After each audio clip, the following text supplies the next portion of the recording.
ನಮಸ್ಕಾರ ವೀಕ್ಷಕರೇ, city news ಕನ್ನಡಗೆ ಸ್ವಾಗತ. ಗದಗ ಜಿಲ್ಲೆ ಶಿರಹಟ್ಟಿ ತಾಲೂಕಿನ ಸುಗನಹಳ್ಳಿ ಗ್ರಾಮದ ಮಹಾದೇವಕ್ಕ ಬಾವನೂರು 55 ವರ್ಷ ಎಂಬ ಮಹಿಳೆ ಮಹಾಕುಂಭಮೇಳದಲ್ಲಿ ಕಾಲ್ತುಳಿತಕ್ಕೆ ಸಿಲುಕಿ ಸಾವನ್ನಪ್ಪಿದ ಘಟನೆ ಜರುಗಿದೆ.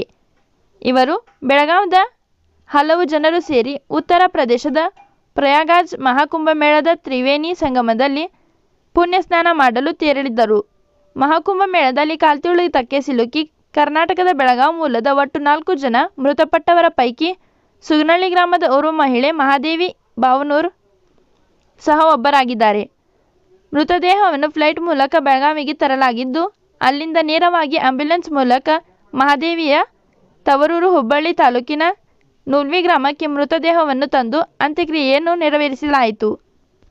ವರದಿ ಚಂದ್ರಶೇಖರ್ ಸೋಮನವರ್.